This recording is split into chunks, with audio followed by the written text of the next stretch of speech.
रुद्रच्या ओठाचा स्पर्श आदितीच्या मानेवरून हळूहळू तिच्या गुलाबी ओठापर्यंत पोहोचला. त्या क्षणी आदितीचा श्वास थरथरला.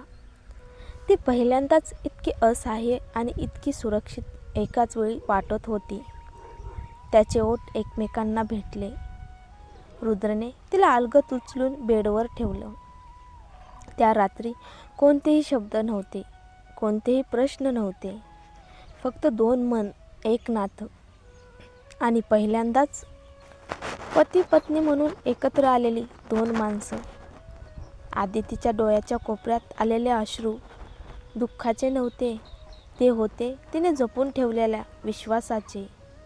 रुद्रने तिच्या कपाळावर हलकसं किस केलं, जणू काही न बोलताच आश्वासन दिलं. लग्नानंतरचे दिवस हळूहळू अधिक जवळचे झाले. सकाळ, दुपार, संध्याकाळ. रुद्र ऑफिसमधून परत आला की आदिती त्याची वाट पाहत असे. ती आता जरा जास्तच हळवी झाली होती. आई, बाळ यावरचे लेख, मॅगझिन्स, टॅब्लॉइड्स, तिला ते सगळं आवडू लागलं. तिच्या मनात एकच इच्छा रुजू घालत होती, आपल्याला बाळ असावं. आर्थिक अडचण नव्हती, घर मोठं होतं. सगळं असूनही तिच्या आयुष्यात काहीतरी अपूर्ण होतं. प्रत्येक महिना ती आशेने टेस्ट करत असे, पण नेहमीच तीच निराशा. डॉक्टरांनी सांगितलं होतं सगळं व्यवस्थित आहे. तरीही 1 वर्ष होत आलं आणि काहीच घडत नव्हतं. आदिती अस्वस्थ झाली. आज आदितीचा ग्रॅज्युएशन डे. रुद्रने पाठवली फुलांची सजावट, बोर्डवर झळकणारं तिचं नाव. सगळं परफेक्ट. पण लोकांचे प्रश्न थांबत नव्हते. गोड बातमी कधी? रुद्र नेहमी हसून उत्तर द्यायचा, लवकरच. पुण्यातील त्याच्या बंगल्याच्या बाल्कनीत रुद्र वर्तमानपत्र वाचत बसला होता. खाली स्विमिंग पूल चमकत होता. आदिती त्याच्या शेजारी बसली. घर खूप शांत वाटतं, ती हळूच म्हणाली. रुद्रने वर्तमानपत्र मिटलं. बाहेर फिरायला जाऊ? आदितीने थेट उत्तर दिलं, मला बाळ हवं आहे. रुद्र क्षणभर थांबला. होईल, काळजी करू नकोस. मी डॉक्टरांकडे जाते, तू का येत नाहीस? रुद्राचा आवाज बदलला. मला काही प्रॉब्लेम नाही आदिती, मी हेल्दी आहे. आदिती उठली, डोळ्यात पाणी. हे फक्त माझं नाही, हे आपलं आहे. ती वळली आणि निघून गेली. काही पावलं गेल्यावर तिचे अश्रू थांबले नाहीत. रुद्र तिथेच बसून राहिला. तिचे शब्द त्याच्या मनात घुमत राहिले. रात्री उशिरा त्याने आदित्यला शोधलं, पण ती कुठेच दिसली नाही. खाली ड्रेसिंग रूममध्ये ती गुडघे धरून बसलेली होती, हातात एक छोटा ड्रेस. ती थकून झोपली होती, रडून.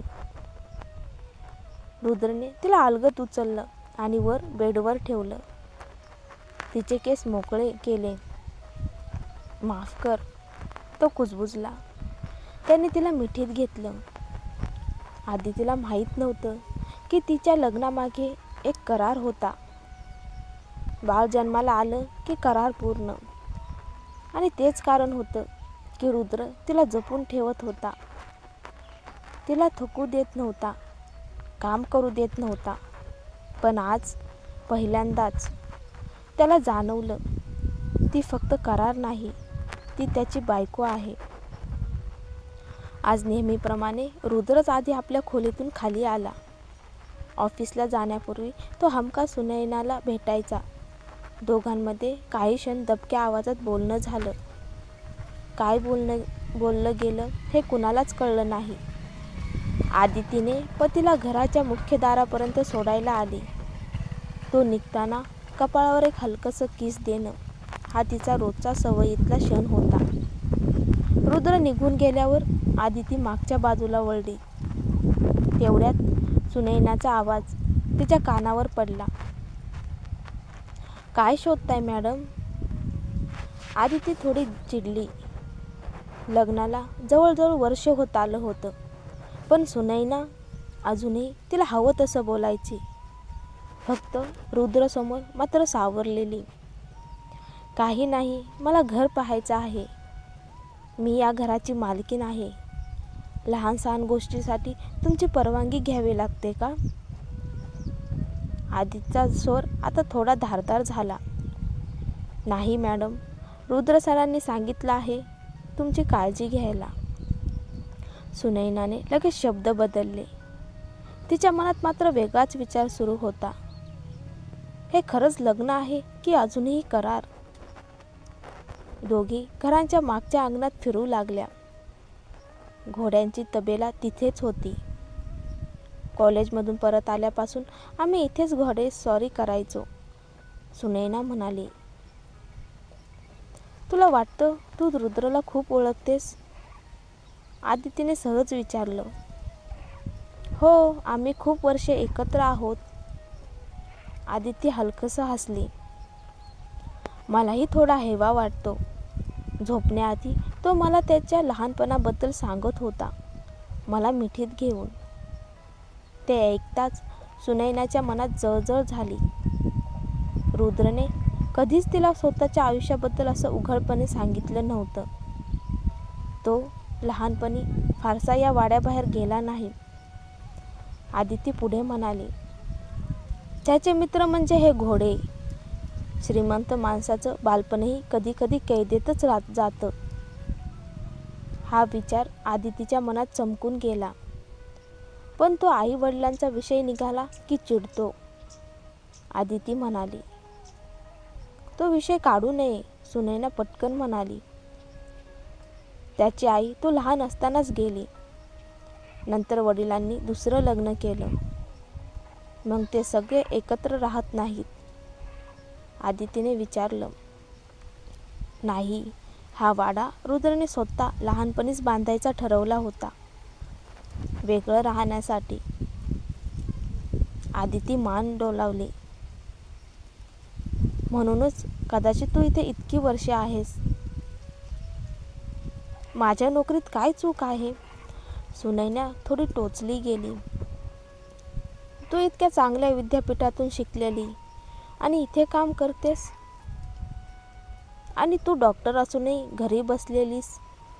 सुनैनाने उलट विचारलं. माझ्या नवऱ्याने सांगितलं आहे, आदिती शांतपणे म्हणाली. आम्हाला लवकर मूल हवं आहे. मी पूर्णपणे त्यांच्यासाठी तयार आहे. Pregnancy programme? सुनैनाचा चेहरा क्षणात फिक्का पडला. ती काहीतरी लपवत असल्यासारखी वाटली. संध्याकाळ झाली. 4 वाजता आदितीने एकटीने जेवण केलं. एवढ्या मोठ्या टेबलावर ती एकटीच. घर अधिकच शांत वाटत होतं. मॅडम, काय झालं? किरणने विचारलं. माझ्या लहान भावाची आठवण येते, आदिती हळूच म्हणाली. तुम्ही निरोगी राहिलात तर जय साहेबांना समाधान वाटेल. ते ऐकून आदिती थोडी शांत झाली.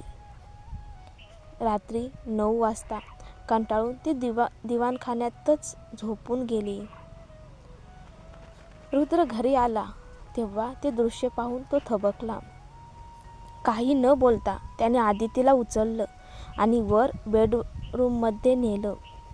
तिला अलगद झोपून अंगावर चादर घातली. तोही थकलेला होता. क्षणात झोप लागली. रात्री नकळत दोघेही जवळ सरकले. आदितीचं डोकं रुद्रच्या छातीवर विसावलं. त्याने तिला मिठीत घेतलं. सकाळी रुद्र आधी जागा झाला. छातीजवळची ऊब जाणवताच त्याने खाली पाहिलं. आदिती शांत झोपलेली होती. तिच्या कपाळावरची केस मागे सारत तो पुटपुटला. तू खरंच गोड आहेस. अनवधानाने त्याचं केस तिच्या कपाळावर उतरलं. क्षणभर तोच गोंधळला. मी काय करतोय? आदिती हलली. मी इथे कशी? ती पुटपुटली. रुद्र गप्प राहिला आणि तिला अजून घट्ट मिठीत घेतलं. खोलीबाहेर मात्र सगळ्या मोलकरणी हसत होत्या, फक्त सुनैना सोडून.